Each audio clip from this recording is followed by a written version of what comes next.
ሰላም እንዴት ናችሁ? ሳምንታዊ የማዕረግ ፕሮግራማችን ተጀምሯል። ከአዲስ እንግዳ ጋር ዛሬ መተንላችኋል። መምህርት ኑሐሚን ዋቅጅራ ትባላለች። እንኳን ደህና መጣች። ሁላችሁም እንደምናውቃት መምህርት ደግሞ ለደብረ ገሊላ የሴት አሪያ ወይኔ እንደሷ ወንኩ እያለን ያደግናት እንዴት ነው መምህርታችን፣ ለሁላችንም መምህርታችን ናት። እንኳን ደህና መጣሽ። ከልጅነት ነው የምንጀምረው። ሁሉንም እንጀምረው ነበር።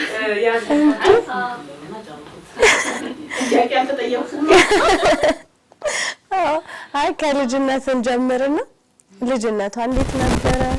እንዴት ነው እዚህ ድረስ እስክትደርስ ያለውን ነገር ፕሮሰሱን ከልጅነት ከእድገት ቤት አካባቢ ነበርሽ? እንዴት ነበረ? ከቤተክርስቲያንስ እንዴት ወደ ቤተክርስቲያንስ እንዴት መጣች የሚለውን እኔ ፊት ግን እንትን ብንል መምህርት ብለን እኛ ገደብ ነው። ምናልባት በጣም ብዙ ማናውቀው ማዕረግም ካለ እየተነገረ እሺ አመሰግናለሁ። መምህርት ጋዜጠኛና ደራሲ ኑሐሚን ዋቅጅራ እባላለሁኝ። በመጀመሪያ በዚህ በማዕረግ ሚዲያ ላይ እንግዳ አድርጋችሁ ስለጋበዛችሁኝ ከልብ አመሰግናለሁ። ያው ተወልጄ ያደግኩት በአዲስ አበባ ደብረ ገሊላ አማኑኤል ካቴድራል ቤተክርስቲያን አካባቢ ነው። ክርስትናዬም ጀምሮ እዛ ነው። የኔ የማንነት መገለጫዬም ክብሬም ደብረ ገሊላ እግዚአብሔር ምስሌነ ሰንበት ትምህርት ቤት ነውና የትናንትም የዛሬውም የነገም የማንነት መገለጫ ያሳደገችን ሰንበት ትምህርት ቤቴና ከልጅነት ጀምሮ ስራው ጋር አስቀድሼበት ስጋው ደግሞ ተቀብዬበት ያደግኩበት ደብረ ገሊላ አማኑኤል ካቴድራል ነውና ይሄ የኔ ልጅነት አስተዳደግ። እንዴት ነበር አሁን ወደ ቤተክርስቲያን የመጣሽበት አጋጣሚ? ከልጅነት ጀምሮ ክርስትናም የተነሳሁት እዛው ነው። ቤተሰቦችም እዛው አካባቢ ስለሆኑ ነው። እዛው ቤተክርስቲያኑ አካባቢ ነው። እህቶችም ወንድሜ ዶክተር አስናቀ ዋቅጅራ፣ እህቴም ኮማንደር ሽተ ዋቅጅራ፣ ቤተሰብ በአጠቃላይ በሰንበት ትምህርት ቤት ያደገ ነው። በተለይ ወንድሜና እህቴ ከልጅነት ጀምሮ የቤቱ አንጋፋዎች እንደመሆናቸው መጠን እነሱን እያየሁ ያደግኩት። እየቆረብን እያደግን በዛው ቄስ ትምህርት ቤት የተማርኩት እዛው አማኑኤል የኔታ ፀሐይ የሚባሉ መምህር ነበሩ። እሳቸው ጋር ነው የአንደኛ ደረጃ ትምህርቴንም በደብረ ገሊላ አማኑኤል ካቴድራል አንደኛ ደረጃ ትምህርት ቤት ነው የተማርኩት። በዛው የህፃናት ክፍል የሰንበት ትምህርት ቤት አባልነትም እርግጠኛ ሆኜ እድሜ ባልናገር ከ5 ዓመት ጀምሬ አባል ሆኜ ህፃናት ክፍልን እንዳሁኑ ቀዳማይ ካላየ የሚባል የለም። ቀዳሚ ጠዋት ህፃናት ክፍል ነው ያለው። ያንን ጨርሼ እሑድ ከሰዓት የማዕከላዊን ከዛ ደግሞ እሑድ ጠዋት የወጣትን አሁን ደግሞ እንዳላይ በቤተ ክርስቲያን አገልግሎት ላይ ያለው ነኝና ሰንበት ትምህርት ቤት ያው ከልጅነት ጀምሮ ነው የጀመርኩትና ቤተሰብን ተከትዬ ነው። በሬም ላይ ስለሆነ የትም ጀምር የለንም። ያ ነው ቅርብ ነበር፣ በጣም ቅርብ ነው። በጣም የልጅነት ህይወት እንዴት ነበር? የክላስ አሁን አንደኛ ደረጃ ሲሆን አይ ቲንክ እስከ 6 ነው መሰለኝ አማኑኤል የነበረው ነው። እንዴት ነበር? ምን አይነት ተማሪሽ ነበር? ትንሽ ምረብሽ ይመስለኛል። ምክንያቱም ያው መምህራኖቼ እነ መምህር ሃይማኖት ታዬ፣ እነ ቀሲስ ደጀኔ ሽፈራው፣ አለማየሁ ወልደ ጊዮርጊስ፣ ሂሩት አየለ እንዳጠቃላይ እዛው ቤተክርስቲያን የነበሩ ናቸው። ቄስ ትምህርት ቤት እየተማርን እንዳለ አንደኛ ደረጃ ካቴድራል ትምህርት ቤት ሲጀምር ቀጥታ ቄስ ትምህርት ቤት የነበረ ልጆች ነን ወደዛ እንድንገባ ያደረግን። ያው አብዛኛውን ትልቁ የኔ ልጅነት እድሜ እንደ ሴቶች እንደ ህፃናት ሴቶች ይሄ ወደ ምናምን ተጫውቼ አላደኩም። ኳስ ምናምን ተጫውቼ ያ ኮንዶች ያደግ ነው። ግን ደስ የሚለው እዛም እያለን ጠዋት እስከ 6 ሰዓት እስከ 9 ሰዓት ነው ትምህርቱ። እስከዛ ድረስ ያለውን እንማራለን። ስንወጣ 10 ሰዓት ላይ ደግሞ የተወሰነ አልፈን ደግሞ ተመልሰን ግዕዝ ስለምንማር ግዕዝ ቋንቋ በዛ ላይ ከክላሱ በተጨማሪ እንማራለን። የሰንበት ትምህርት ቤት አገልግሎት መዝሙሩንም ከልጅነት ጀምሮ ነው አገልግሎቱን የጀመርነው። እዛው አንድ ላይ ተቀለን 11 ሰዓት አካባቢ ነው ወደ ቤት የምንገባው። መዝሙሩን አጥንተን የምንማረውን ተምረን ግን ትምህርት ላይ ያው ምንም ነገር የለም። ምክንያቱም በትምህርታችን ከቀነስን ሰንበት ትምህርት ቤት ነው እንግዲህ አብዛኛው ወላጅ የሰንበት ተማሪ ሆኖ በትምህርቱ ዝቅተኛ ውጤትን ካመጣ አይ የሰንበት ትምህርት ቤቱ አገልግሎት ነው ለትምህርቱ እንቅፋት የሆነበት የሚባል አስተሳሰብ ስላለ ትምህርታችን ላይ በውድድር ነው የምንማረው። እኔም በሪባች የነበርነው ልጆች ሰንበት ትምህርት ቤትን ስንማር የትኛውን ቦታ የነበረ ነገር ያለውና ትምህርቱ ላይ ጎበዝ ነን። ያው እንደ ማንኛውም ህፃን ልጅ ረብሽ የሚለው ላይ ግን በደንብ አንድ ክፍል ውስጥ ወይ በጣም የሚረብሸው ልጅ በጣም ጎበዝ፣ በጣም የሚረብሽ ልጅ አለ፣ በጣም ሰነፍ የሚረብሽ ልጅ አለ፣ ምንም ደግሞ የማይታወቅ አለ ክፍል ውስጥ ዝም የሚለው የትኛው ነበር? በጣም ጎበዝ ነኝ በጣም ሰነፍ ነኝ ማለት አይደለም። ግን ትልቁ ነገር ያው ረብሻ ሲባል ክፍል ውስጥ መምህራንን መረበሽ ምናምን ሳይሆን ኖርማሊ እንደ ልጅ ሆኖ ማድረግ። ለምንድን ነው ይሄንን የምለው? ራሴም ያው ወደ ቀጣይ የሚሆኑ ጥያቄዎች ሊሆኑ ይችላሉ። በመምህርነት አይቼዋለሁ። ልጅ በልጅነቱ ልጅ ሆኖ ማድረግ አለበት። እኔ አንዳንድ ጊዜ በጣም በቃ ሲሪየስ የሆኑ ህጻናትን ሳይ በጣም ያሳዝኑኛል። ለምን ከሙያውም አንፃር የተማርኩበትም ነገር ላይ ቻይልድ ዲቨሎፕመንት ላይ ተማርኩ። ልጆች እንደ ልጅነታቸው ነው። መጽሐፍ ቅዱስም ይላል ወተትን ጋትኩ፣ ፍትፍት አጎረስኩ፣ ጥሬን ሰጠሁክ ነው። በእድሜያችን በልጅነት ወቅት ልጅ ሆነን ነው ማድረግ ያለብን። እንደ ልጅ ሆነን ነው። ከፍ ስንል እንደ እድሜያችን መጠን ካልሄድን በስተቀር ወደ ኋላ ላይ ወደ ልጅነታችን የሚመልሰን ነገር ይኖራልና ሰንበት ትምህርት ቤት እንደውም በጣም በህይወት የማረሳው አበባዮሽ ሰንበት ትምህርት ቤት ሰፈር ተጫውቼ ከሰፈር ጓደኞቼ ጋር ሰፈር ተጫውቼ መልሼ ደግሞ ሰንበት ትምህርት ቤት መጥቼ ደግሞ የአበባዮሽ መዝሙር ነበር የምዘምረውና በቃ እንደ ልጅ በሰዓቱ እንደነበረው እንደማንኛውም ህፃን በእድሜ መሄድ ያለብኝን የህፃንነት የልጅነት እድሜ ጨርሼ ነው ያለፍኩት። አሁን አልቆጭም።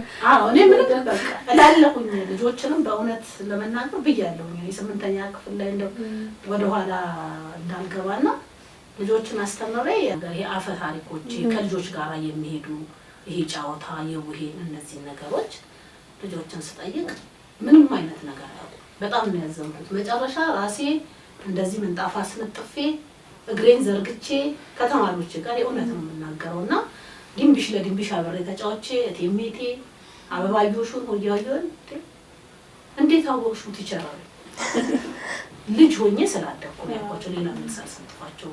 ምክንያቱም በልጅነታችን አርገን የምንሄደው ነገር ለነገ ማንነታችን መሰረት ነው የሚሆነው። እድሜያችንን ጠብቀን ነው መሄድ ያለብን እና ከዛ አንፃር ያው በልጅነቴ ልጅ ሆኜ ማድረግ ያለብኝ ነገር አልቀረብኝም። አይ ግድ ነው ደግሞ ልጅ እድሜው ሲሆን ነው ደስ የሚለው። አዎ ያ እንዴ በደንብ አስተማሪ የሚወደውም እኮ የሚረብሸው ልጅ እኮ ይፈልጋል። ከመርጦም የሚረብሸው ልጅ ነው በደንብ የሚቆጣጠረው።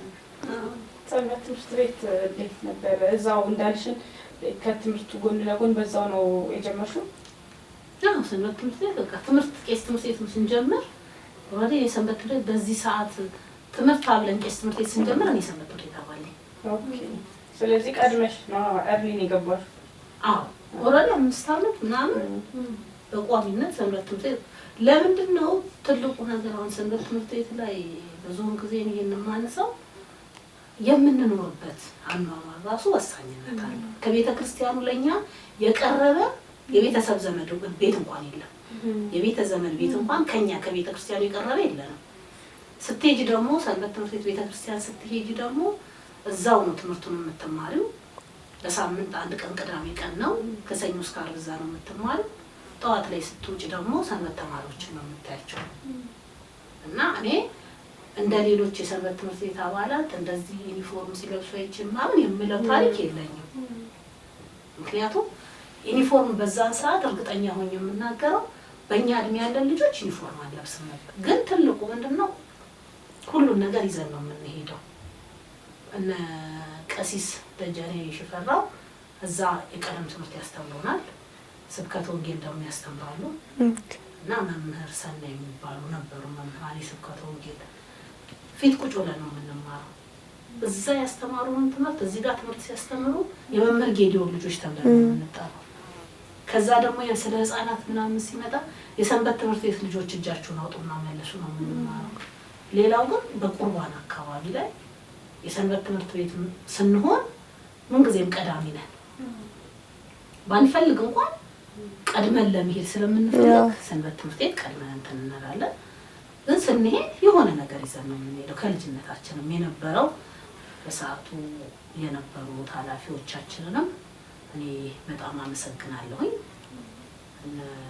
መምህር ሃይማኖት ታዬ ከቀለም ትምህርት ጀምሮ በእኔ ህይወት ላይ ትልቁ እስካሁን ድረስ ተጠቃሽ ከምላቸው ወንድሜ አንዱ ነውና እነሱ ሲሰጠን የሚሰጠን ነገር ምንድነው?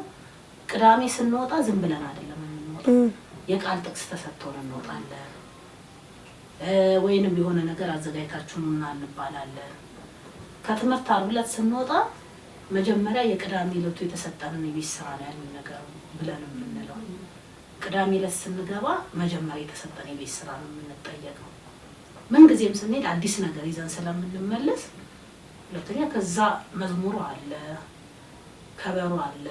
እኔ ከበሮ መምታት ገና ቁጭ ብዬ እንደዚህ እጃችንን ይዘው ነው ያስለመዱን፣ ገና ከበሮ የመያዝ እድሜው ላይ ሳንደርስና ከዛ አንፃር ያው የምታገኘው ነገር ነው። ስትሄጂ የምታገኘው ነገር እዛ ቦታ ላይ ያስቀርሻል። ሰንበት ትምህርት ቤት እንዲና እንዲህ ብለን የምንለው ነገር የለም። ትልቁ የማንኛውም ኦርቶዶክሳዊ ሕፃን ኦርቶዶክሳዊ በማዕከላዊ እድሜ ያለ ኦርቶዶክሳዊ ወጣት የህይወቱ መሰረት የሰንበት ትምህርት ቤት ህይወት ነው ብዬ ነው የማምነው። እስከ 6 ነበር አማኑኤል መሰለኝ። ከዛ በኋላ የነበረው ትምህርት ቤት ነበረ። ከዛ በኋላ ደግሞ እንደ ተጨማሪ ከ1 እስከ 6 የነበረው ትምህርት ላይ ነበረን እንትን በዛው ቀጥሏል። አዎ ከአንደኛ እስከ 6ኛ ክፍል ነው አማኑኤል አንደኛ ደረጃ ትምህርት ቤት የተማርነው። 7ኛ ክፍል ላይ የካቲት 23 ትምህርት ቤት ነው የመንግስት የገባ ነው። ያው የሰንበት ትምህርት ቤት አገልግሎቱ በዛው ነው የቀጠለው። የግዕዝ ትምህርቱ ነው። የግዕዝ ትምህርቱ ላይ ደግሞ ያው የጧት ስንሆን በከሰዓት መተን እንማራለን፣ የከሰዓት ስንሆን ጧት መተን እንማራለን። ክረምት ግን በቋሚነት ነበር የምንማረውና በዚህ አጋጣሚ በረከታቸው ይደርብንና መምህራችን መጋቤ ምስጢር ጌዲዮን መኮንን በህይወታችን ትልቅ መስዋዕትነትን የከፈሉ ምንም አይነት ሳይከፈላቸው ህይወትን ለኛ ከፍለው ለማንነታችን መሰረት ሆኖ ያጣናቸው አባት ናቸውና ያለምንም ነገር እኛ በሚመችን ሰዓት አመቻችተው ነበረ ትምህርቱንም የሚሰጡት። ወደ ከቤተክርስቲያኑ ውጭ ስንሆን መለስተኛ ሁለተኛ ደረጃ ስገባ ምንም የነበረኝ ነገር ወደ ኋላ የቀረ ነገር የለም። የሰንበት ትምህርት ቤት አገልግሎቱ ያው ነው፣ ሁሉም ነገር ያው ነው እና ምንም ወደ ኋላ ያልኩት ነገር የለም። ትልቁ እዛ ላይ እንደው የሰንበት ትምህርት ቤት አገልግሎት ላይ ወደዚያ ይዤው 8ኛ ክፍል ላይ ነው የሙዚቃ መምህራችን እሑድ ምን ጊዜም እየጠራ ያዘፍናል። ኦልሬዲ ግዴታም ነው ስፖርትም እንትና ሰኞ ነው ክላሱ። ግን የሰኞ ክላስን መጀመሪያ እሑድ ጠርቶ ነበር የሚጠይቀን። እሑድ ደግሞ እኛ ሰንበት ትምህርት ቤት አገልግሎት ላይ ለወጣቱ መዝሙር የምናቀርበው ምናምን ሁሉ ጊዜ በቃ ክራውድድ ነው የምንሆነው ሁሌና በዛ ምክንያት አልሄድም ነበርና ልክ ሰኞ ሲመጡ መጀመሪያ እኔን ነው የሚፈልጉኝ፣ ለፊት ነው እኔን የሚፈልጉኝ። እኔ ደግሞ ኋላ ጎረምሶች ያሉበት ስር ነው ቁጭ ማለት እና ሁሌም ማረሳው ፊት ለፊት ስለምንቀመጥ እና አልመጣችም አሉ። ቆይ ሁለተኛው ክፍለ ጊዜ ላይ ትገባለች ማለት ነው ብለው ልክ እስኪ ለማነቃቂያ እንዲሆነ አንድ ዘፈን የሚያቀርብለት አንድ አስቻለው የሚባል ተማሪ እጁን አውጥቶ ና ሲባል እንደገሰለ የሚችለው ሰንበት ትምህርት ቤት ጋር ያለው ነገር ቢያንስ ምን አይነት ነገር ነበር የነበረው? በሳምንት አንድ ቀን ስለሆነ ብዙ የራሴ ነገሮች ባጣ ይሻለኛል እንጂ በሳምንት ያለውን ነገር ማጣት የለብኝም የሚለው ነገር ነበርና እግዚአብሔር ይመስገን ያም ኮሚትመንት እዚህ ድረስ እንትን ብሎናልና አልተቋረጠም ነው። ሃይስኩልም ስንቀጥል የሁለተኛ ደረጃ ትምህርት ቤት ኮልፌ ኮምፕሬሲቭ ነው። እዛም ባለንበት ቦታ ምንም እስካሁን ድረስ እግዚአብሔር ፈቅዶ አልተቋረጠም አገልግሎቱ። ያው ሃይ ስኩል ላይ ብዙ ጊዜ እንትን የጉርምስና ጊዜዋ ስለሆነች እሱን አሰበሽ ነው አይደል? አዎ እንዴት ይሄዳል ብዬ አስቤ እቺ ሃይ ስኩል ስንደርስ 9 ከ9 እስከ 12 ወይ ከ9 በኋላ ያለችው እንትን ላይ ትንሽ እቺ ፋይሪት የምትባለው ምናምን ትመጣለች እንደ ትልቅ አስቤያለሁ የሚለው አብዛኛው ወይ የሆነ ጸባይ ሲቀየር ከዩኒፎርም ገሸሽ የሚርቃለ እሱ ማለት አሁን ትምህርት ቤት አንድ ትምህርት ቤት ነበር የነበሩት ልክ 7 ምናምን ሲሆን ትምህርት ቤት መቀየሩ የሆነ ተጽዕኖ ያመጣል። የእድገት ስሜት ይሰማናል እዛ ሰዓት ላይ እና ይሄ ትልቅነት ስሜት ምናምን ስለሚሰማን ብዙ ነገሮች እናውቃለን ምናምን ነገር ነገሮች ይመጣሉ። ጭራሽ ደግሞ ሃይ ስኩል ሲገባ ደግሞ እየባሰ ነው የሚሄደው። በቃ እኔ ብቻ ነኝ ልክ ነው የምንለው እና ከዛ አንፃር ምን አለ መሰለሽ እኔ በጣም ሰንበት ትምህርት ቤቴን እውነት ለመናገር ጠርቼ የማልጠግብበት ትልቁ ምክንያት ይሄ ፋይሬጅ የሚባለውን ነገር እኔ የማውቀው አይመስለኝም እውነት ለመናገር። ምክንያቱም በቤተ ክርስቲያን ላይ ስንሆን ውጭ የምናየውን አይደለም። አሁን እንዳነሳሽው ከአንደኛ እስከ 6ኛ ክፍል አማኑኤል ተምረን እንግዲህ ከወንዶች ጋር ነው የምንጫወተው፣ አባሮች ነው የምንጫወተው፣ ኳስ እንጫወታለን። በቃ ምንም የሚቀረን ነገር የለም። እየተዛዘልን ነው የምንጫወተው። በቃ ኦልሬዲ ልጆች ነን፣ የልጅነት ጨዋታ ነው የምንጫወተው እና ልክ ወደ 7ኛ ክፍል ላይ ስንገባ ይሄን ነገር አልቀጠልኩትም። 6ኛ ክፍል ላይ ነው የሁሉ ነገር ያቆምኩት ማለት እችላለሁ። እኔ ብቻ አይደለሁም ከኛ ጋር አብረን የነበርን ባቾች አንድ ክፍል የነበረን 42 ልጆች ነበር። ከዚህ ሄዳችሁ ማለት ነው። የጧትና የከሰዓት ተብለን የተመደብነው። የጧቶቹ ተነጋገርን፣ የከሰዓቶቹ ደግሞ ገቡ። ከዛ ቅዳሜ ቀን ግቢ እንገናኝ ተባባለን፣ ተነጋገርን። ከዛ በኋላ እኔ የካቲት ትምህርት ቤት ገብቼ ተምሬ ከመውጣት ውጪ የተጫወትኩበት ሌላ ነገሮች ምንም የማውቀው ጉዳይ የለም። ከዛ ወደ ሃይ ስኩልም ስንገባ በዛው ሄድ ነው። ከዛ በኋላ ከትምህርታችን ውጪ ላይብራሪን በተወሰነ ጊዜ ነው ብዙ ጊዜ ማንጠቀም የምንጠቀመው ላይብራሪያችንም አማኑኤል ነው፣ ሰንበት ትምህርት ቤታችን ነው። ሁሉ ነገራችንን ሰንበት ትምህርት ቤታችን ውስጥ ነው የከተተው። እዛ ምን ሄደው ተምረን ብቻ መማር ያለብንን ነገር ተምረን ለመምጣት ብቻ ሆነ እና ከዛ በኋላ ያለው ነገር ብዙ ነገሮች ተቀይረዋል። እውነት የወጣትነት እድሜ የጉልምስና እድሜ የሚባለው ነገር ከዚህ ቀጥታ ወደዛ እንደተላለፍን ሰንበት ትምህርት ቤት ውስጥ ባንቆይ ኖሮ የተማርንበትም ከአንደኛ እስከ 6ኛ ክፍል ሙሉ ለሙሉ ማለት የምንችለው ከሰንበት ትምህርት ቤት የተናነሰ ቦታ አልነበረ። ልዩነቱ ምንድነው? ከሰኞ እስከ ዓርብ ስለምንገናኝ ነው። ይሄ እንዲህ ክፉ ነው ብዬ ሰውን የምሳደበው ነገር የለኝም።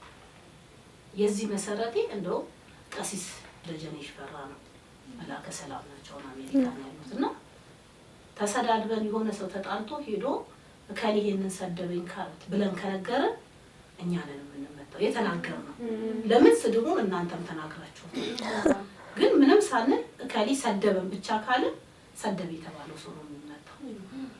ያ ማለት ምን ማለት ነው? በዛ እድሜ ስድብ መጥፎ መሆኑ ቢያንስ መልሰን እንኳን ስድቡን መናገር እንደሌለብን ያንን ነው እንትን የምንለውና ይሄ ኦቨር የሆኑ ነገሮችን እያንዳንዱን ነገር የልጅነት ትምህርት አልነበረም። ልክ እኛ ከዛ ከፍ ስንል ነው እንደዚህ አይነት ነገር እንዲቀለም ስትቀቡ እንደዚህ ስትሆኑ የሰጠኸኝ ውበት ለኔ በቂ አይደለም እያላችሁት እግዚአብሔርን እየሰደባችሁት ነው። እንግዲህ በዛ እድሜ በዚህ ደረጃ ስትማሪ ስታድጊ ምን አይነት ነገር ነው የምትሆኙና በቃ በአጠቃላይ አንድ ታላቅ የሆነ ሰው ይሄ ነገር አይሆንም ካለ እናንተ ሊነግራችሁ የማይፈልግ ግን ጥሩ ያልሆነ ነገር ነው ማለት ነው። እና የሚነገረን ሁኔታ የዛኔ አንቺ ያው እንዳይቆጣሽ እንዳትመች ነው የምታየው። ግን ከፍ ብለሽ እኔ ልክ የካቲት ትምህርት ቤት ስገባ 7ኛ ክፍል ላይ እነዛን ሁሉ ነገሮች ነው እያሰብኩ የነበረው። አንደኛ ውድድር ውስጥ ገብተናል።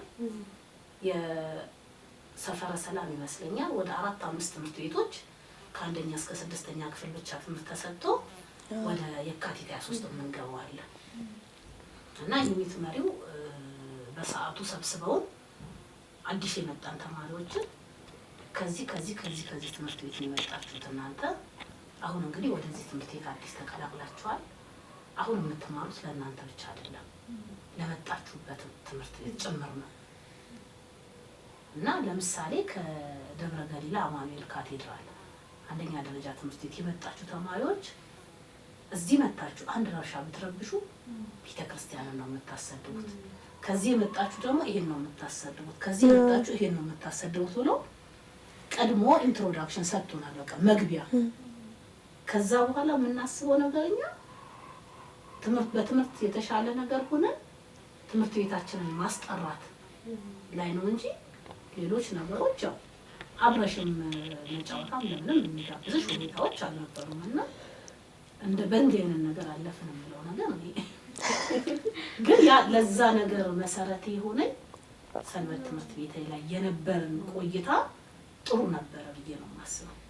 መጀመሪያ ሲጀመር ተጫውተው ጨርሰውት ሁሉን ነገር አጠናቀው ነው የሄዱት። እዛው አካባቢ ላይ ሰንበት ትምህርት ቤት ላይ ያገለገላችሁ ምን አይነት አገልግሎት ላይ ነበር የምትሳተፉት የነበረው? አካባቢያችሁ ላይ የነበሩትስ ልጆች በምን መንገድ ነበር የሚታገዙላችሁ የነበረው? እናንተስ የምታግዟቸው በምንድን ነበር? ሰንበት ትምህርት ቤት ላይ ሁሉንም እናገለግላለን። እኛ ክፍል መኖሩን ያወቅነው ወጣት ክፍል ስንገባ፣ በነገራችን ላይ ወጣት ክፍልም ስንገባ ተቃዋሚዎች ነበር። ጠፍተናል። በነገራችን ላይ ለምን የተወሰነ ጊዜ ምክንያቱም የሰንበት ትምህርት ቤት የህፃናት ቅዳሜ ጠዋት ነው። የኛ የማዕከላዊ ደግሞ እሁድ በኋላ ነው። የወጣቶች በዛ ሰዓት ነው ቅዳሜ ከሰዓትና እሁድ ጠዋት ነበር። ሁለት መርሃ ግብር ነበራቸው። እኛ የህፃናቱ ላይ ነው ኦልሬዲ እንደ ምድባችን ነው እንትን የምንለው። ጧት ህፃናቱ ጋር እየመጣን ራሳችን ያለውን ነገር እንረዳለን። ያለፍንበትም ስለሆነ ያው ጥቅስ ምናምን ነው የምናቀረው። ሌላ ማዕከላዊ ክፍል ላይ ግን በሁሉም ቦታ አንደኛ እዛ ላይ ውድድር ነው። ልክ እሁድ ከሰዓት ፕሮግራም ስንጨርስ ወደ ቤታችን አንሄድ። እዛው እና በቀጣይ እከሌ መርሃ ግብር መሪ እከሌ ተሰጣተን ስነ ጽሁፍ ይሄንን ተብለን ተሰጣተን እንወጣለን። ሳምንት ስንመጣ መጀመሪያ ያንን ነው የምንሰራው። በተሰጠን መሰረት ያንን ተዘጋጅተን እንመጣለን። መርሃ ግብር መሪ የተባለው ሰው ቀድሞ ይገባና መርሃ ግብሩን ጀምሮ ይጠብቀናል። መዝሙር የሚያቀርቡት እያቀረቡ ይጠብቁናል። ስነ ጽሁፍ ምናምን ያልነው ደግሞ ራሳችን እርስ በርሳችን እንገማገማለን። ያንን እናደርጋለን።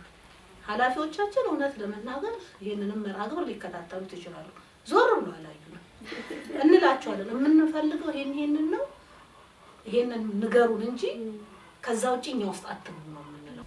እንደውም መጨረሻ ላይ አንድ እኛ ደጀኔ ጫላ ነው የምንለው፣ እሱ ግርማ ጫላ ነው ዋና ስሙና እሱ ታደለ ፍርዬ ፍርድርባ ሆነን ጥያቄ ውድድር ተወዳደርን።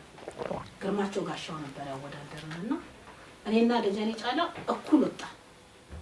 አሁን ለመለየት ጥያቄ ቢጠይቅ እሱ ይመልሳል፣ እኔ እመልሳለሁ፣ እሱ ይመልሳል፣ እኔ እመልሳለሁ። መጨረሻ ላይ የሰንበት ትምህርት ቤቱ ሊቀመንበር ማን ነው አሉ። የምናውቀው ነገር የለም። ሁለት ሲጀምር ሊቀመንበሩ ማንንም እንዳለው እናውቃለን፣ ግን ማንንም ኮሚቴ እንዳለማ የእኛም ተወካዮች እንዳሉ እኮ እናውቃለን፣ ግን ማንንም አናውቅ። ሲጀምር የኛ ኢሹአችንም አልነበረ። ትምህርቱን ብቻ ስንጠራ መጨረሻ እሱ አፉ ላይ መጣለትና ነፍሱን ይማርና ታደለ ይፍሯል የስሜት ይፍሯል ትክክል ነው ተብሎ እሱ የመቤታችን በቃ በዚህ አሁን ያለውን እንትንም ራሱ ሳይሆን ትክክል እኛ ነበር እነሱ ነበሩ የሚለው ነገር ገና ያልተመለሰልኝ ስራችን ላይ ነው የምንሰራው ነገር ላይ ምንም አይነት እንትን የምንለው ነገር የለም። ግን አገልግሎቱ ላይ ያለንን ነገር ምን ጊዜም ሬዲ ነን።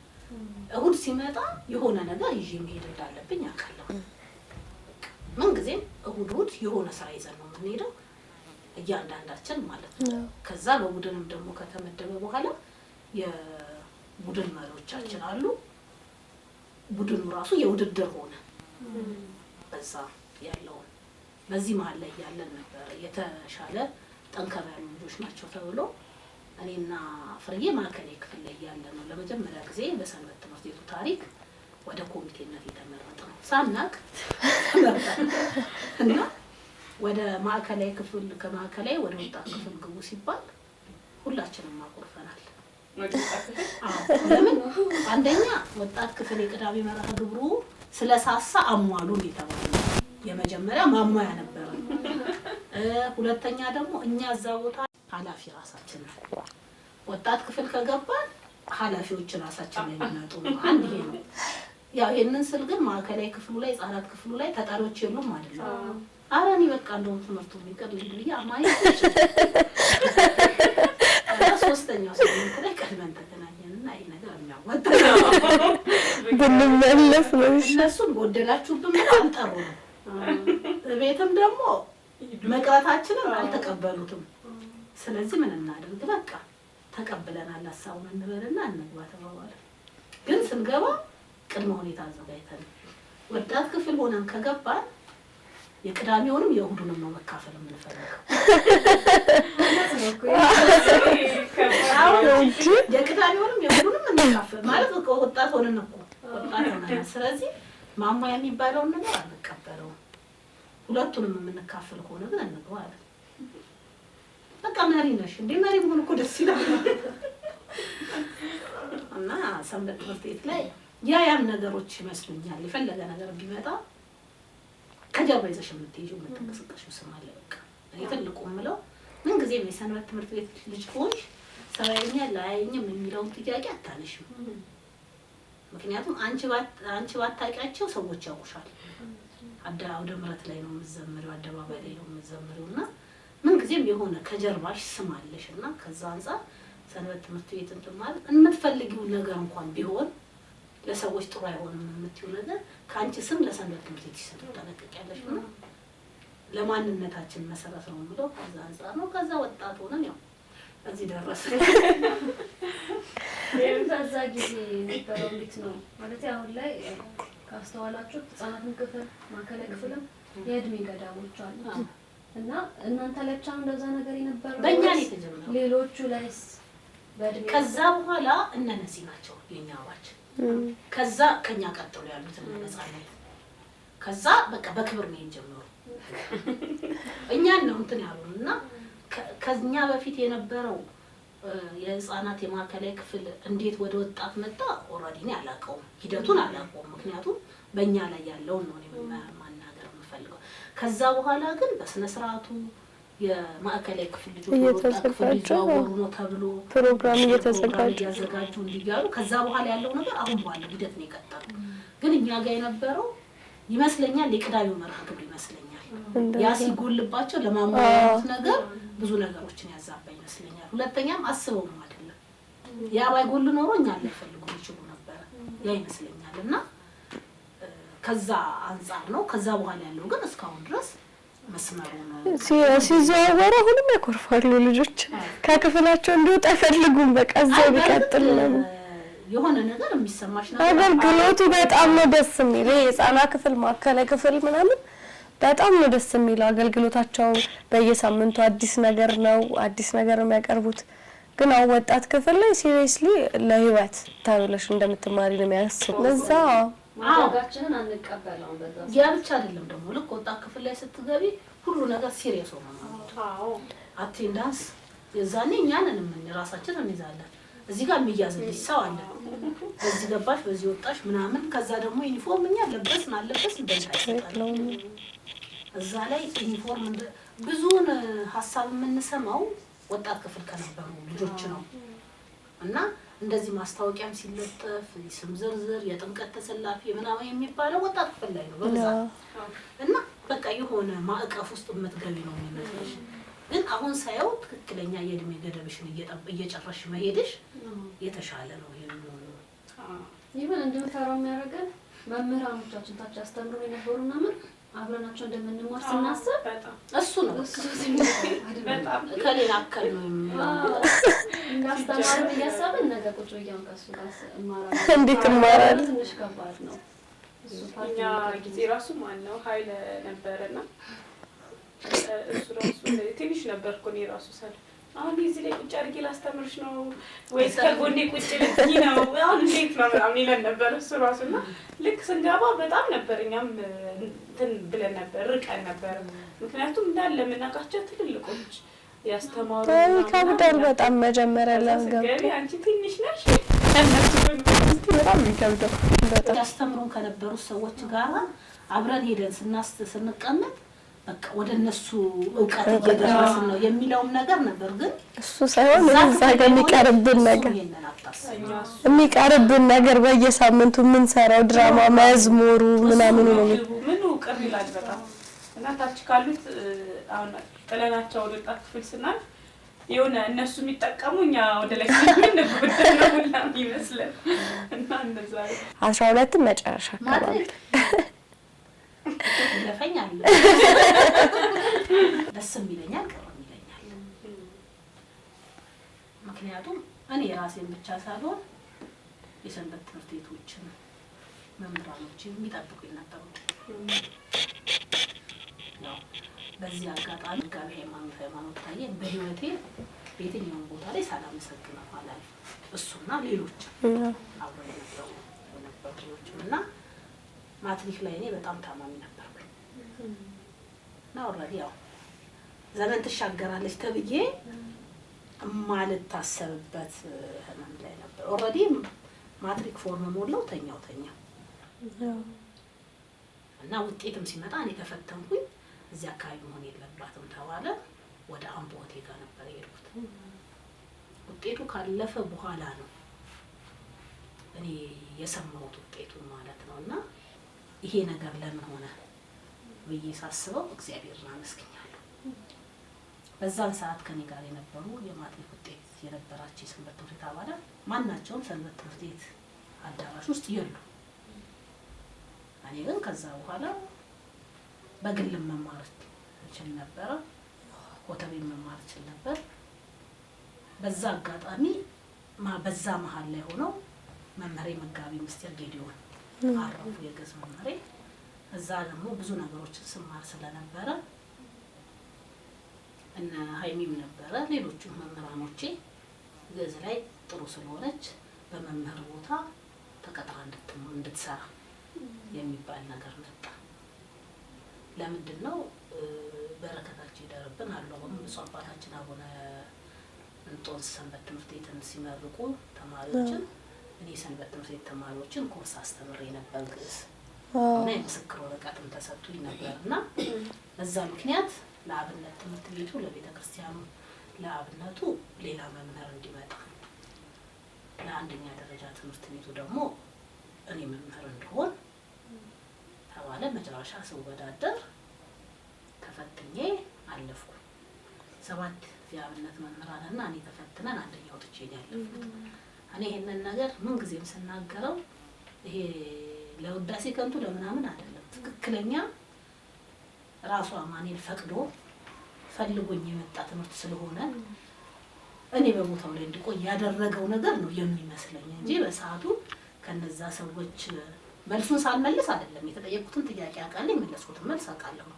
እነሱ የተጠየቁትን አላውቅም። በርግጥ ግን ለቤተሰብም ሳልነግር ነው። ቤተሰብ በዛ ሰዓት እንድማር ነው የሚፈልጉት። ያው ቅድም እንደነገርኳችሁ ፊት ለፊት ነው አንደኛ ወጣለሽ ምናምን ተብሎ ሲለጠፍ ነው ቤተሰብ የሰማው። በዛ ወደ ሌላ ትምህርትም እንዲሄድ ነበር ቤተሰብ። ሕክምና ነበር ወንድሜ እንድማር የሚፈልገው። ይሄንን እድል ሳገኝ በቃ በመምህር ቦታ መቀጠል አለብኝ።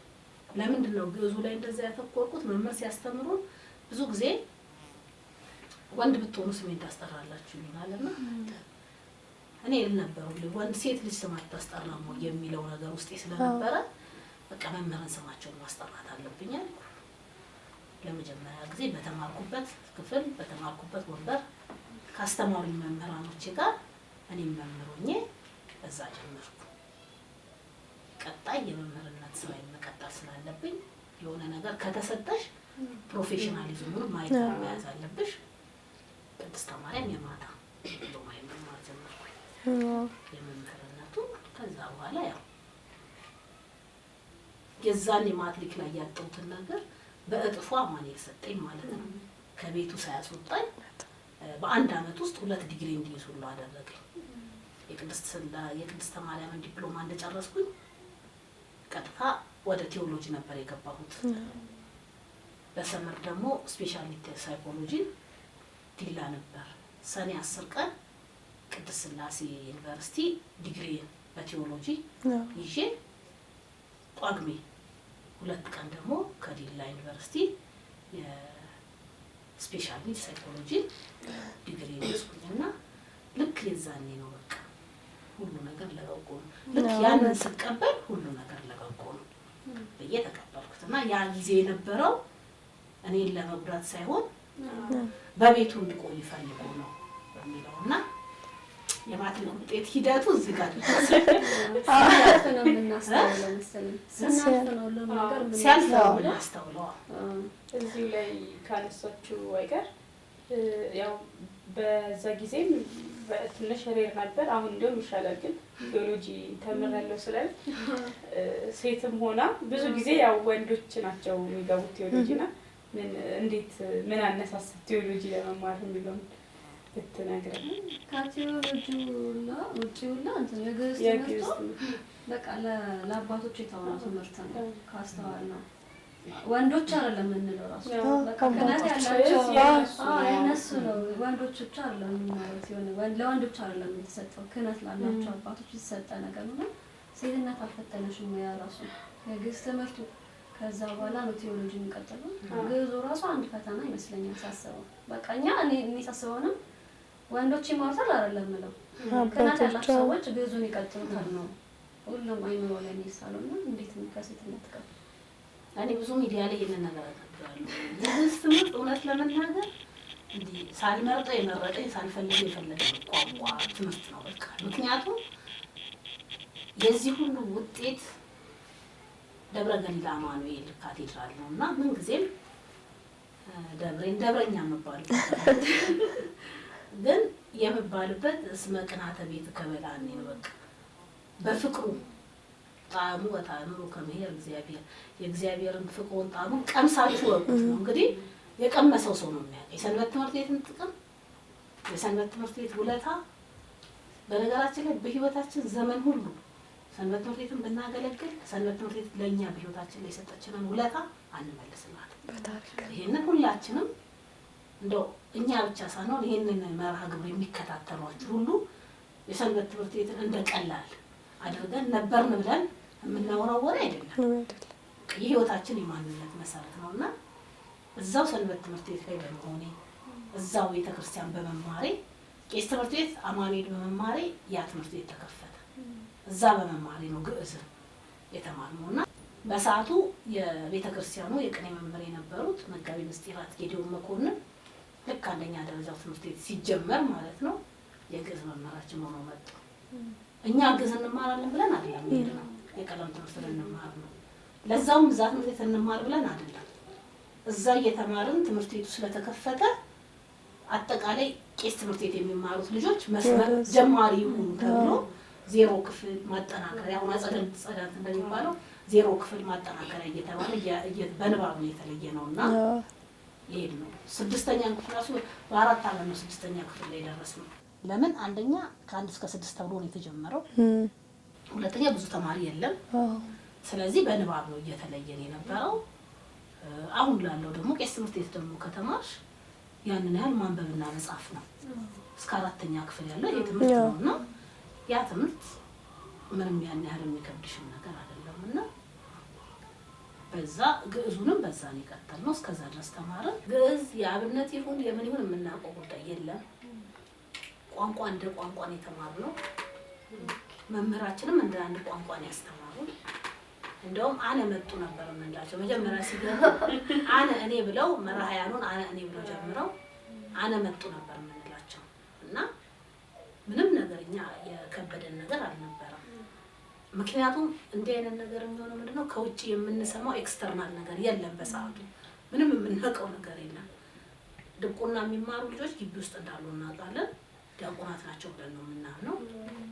ከዛ ውጭ ግዕዙ አብረውን የሚማሩ ልጆች አጠቃላይ በእኛ ባች የነበሩ ልጆች ዲያቆናት ናቸው። በነገራችን ላይ እነ ዲያቆን እና አቡሽ ታደሰ እና ፍቅርና አጠቃላይ አንድ ባቾች ዲያቆናት ናቸው። ስለዚህ እኛ የተቀበልነው ሴት ስለሆነ ድቁና አልተሰጠንም እንጂ ከዚህ ጋር ያገናኘነው ነገር የለም። የአብነት ትምህርት ላይ ያው ሁላችንም ወንዶችም ሴቶችም አብረን ስለምንማር የሚሰጡንም የቤት ስራ አንድ ላይ ነው እና ትልቁ ነገር ምንም አይነት ተጽዕኖ የሌለብን ያው አንዳንድ ጊዜ ለወንዶችም ይሄ ነው ለሴቶች ይሄ ነው የሚባል ነገር በዛን ሰዓት የለም። ያው ድቁና የሚማሩ ድቁና ይማራሉ። እሱም እኛ ጋር ሳይሆን ከግቢ ውጭ የአብነት ትምህርት ቤት ነው። ቤተክርስቲያን ውስጥ ትምህርት ቤት ግቢ ውስጥ ግን እኛ ብቻ ስለምንማር የሚሰጠንም እርባታውንም ምኑንም ልክ እኛ አንዱን እርባታ ስንጨርስ ለምሳሌ መራሕያኑን ስንጨርስ ገና መራሕያን የሚማሩ ልጆች ለእኛ ይሰጡናል። 5 ልጆች በነገራችን ላይ 1 ለ5 የተጀመረው እኛ ጋር ነው። በእውነት እኔ ትምህርት ቤት ገብቼ መምህር ኮንኩ በኋላ ነው 1 ለ5 የሚባል ቋንቋ የሰማሁት እና 1 ለ5 የተጀመረው እኛ ጋር ነው በመምህራችን መጋቢ ምስጢር ጌዶን መኮንን። እኔ የሆነ ያለፍኩት ትምህርት ካለ 5 ልጆች ለኔ ይሰጡኛል። ከኔ በታች ያሉትን እኔ ያስተምራለሁ። ለሁላችንም እንዲሰጠናል። ከዛ ደግሞ እሳቸው ደግሞ እኛን ያስተምሩናል እና በተለይ ለወንዶቹ እርባታውንም ምኑንም ይዛችሁ ሲባል እኛ ነን የምንይዘና ቀድመን ነው የምንይዘው። ልክ እነሱ ሲሳካቱ እጃችን እናወጣለን። ለምን አዝለውን ወገባቸው ላይ ሆነን ነው የምንመልሰው ምንጊዜም እና ያ ሁሉ ነገር ስለሆነ እንደዚህ ተጽዕኖ የሚባል ነገር የለውም። ግን መች ላይ ያወቅነው ቤተ መቅደስ ውስጥ አለ የቅኔ ዜማ አለና ልክ እዛ ስንገባ ተቀርጾ ሁሉ ይመጣና ይተረጎምልናል። መጨረሻ ላይ እኛ ራሳችን ለምንድን ነው የማንገባው ብለን ጠየቅናቸው እና ቅዳሜና እሑድ ሌሊት ማህሌቱን መግባት ጀመረ። ቅኔ ማህሌት ማለት ነው። ልክ እዛ ስንገባ በዛን ሰዓት መምህር የሰበካ ጉባኤ ሊቀመንበር ነበሩ። ሁሉም ይፈራቸዋል። ካህናቱን ሁሉ ቅኔ ያልተማረ ደሞዝ የማይጨመርለትም ተብሎ አጠቃላይ ካህናቱ ሁሉ እኛ ጋር ሊማሩ መጥተዋል። ዲያቆናቱ ካህናቱ እኛም ያነሱ ሲመጡ ከእኛ ጋር ሊማሩ እኩል እንደሆነ ያሰብነው ነው። እሳቸው ፈቅደዋል። ሄደን ልክ እዛ ገብተን እንዳለ ካህናቱ ጋርም ዲያቆናቱ ጋርም የመርጌታ አካባቢ የዛኔ መርጌታ ናቸው ምን አናውቅም፣ ግን ላይ ያሉት አካባቢ ፎቅ ላይ ብዙ ደስተኛ አልነበሩ እና ከሴት አንጻር ለጠየቁት ከዛ ስንሄድ ምንም ነገር እንዳይናገሩ አንደኛ ይወዱናል። ሰንበት ትምህርት ቤትን በጣም ነው የሚወዱት። ሴቶች ደግሞ ስናይ ከኛ ውጪ ማንም የለም። ከዛ ተመካከረና በቃ ይሄ ነገር መምህር እኛ ልጆች ስለሆነ ነው እንጂ ሴቶች የሚገቡበት አልመሰለንም ብለን ራሳችን ቀረን። ለምንድን ነው ወደ ቀራችሁት አሉ። አይ መምህር ካህናቱ ምናምን ደስ አላላቸው ማይናቸው አልኳቸው። እኔ ነኝ ያልኩት ቀልቀል እላለሁና እንዴት እኔ እንጃ ደስ አላላቸው። አንቺ እነሱን ፊት ምን አሳይሽ? አይ ሁላችንም ነን ያየነው ስናስበው ሴቶች የሚገቡበት አልመሰለንም አላቸው። የዛኔ ነው ወንድ ብትሆኑ ሊኖሩ ስሜን ታስጠሩ ነበር፣ ሴት በመሆናቸው አዘንኩኛል። ከታ ቤት ሂጅ አባቴ ጋር ሴት ልጅ ስም አታስጠራ ነው ይወቅጅራ ልጅ እየተባልሽ እሱ ሌላ ማብራሪያ ይሰጠኛል። ያንን መነሻ አድርጌ ነው ልክ ማትሪኩም እንደዛ ሆኖ ወደ ትምህርት መምህር ካረፉ በኋላ እኔ ማትሪክ ከመፈተኔ በፊት ነው እሳቸው ያረፉት እና እድሉ ሲሰጠኝ እንደውም በነፃ ገብተሽ አስተምረሽ ቋሚ መምህር እናደርግሻለን ነበር ያሉ። ለምን በዛው እያሉ ተማሪ እያለው ያለኝን እንቅስቃሴ ስለሚያውቁ መምህራኑ በበጎ አመለካከት ፍጹም አላደረገውም አሉ። ዶክመንቱ ጠፋ ሲባል ገባው። ስገባም ቤተሰብ በሰዓቱ ብዙ ደስተኛ አልነበረም።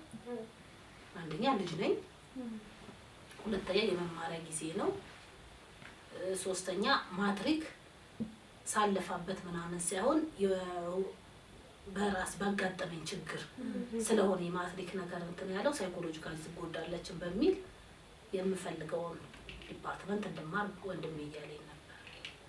እኔ ደግሞ መምህር ጋር ያለውን ነገር ነው መቀጠል የፈለኩት እና እንደውም ሳስተምር የአንዲት መምህርት ልጅ ቤተሰብ የላትም እንዴ ብሏታል።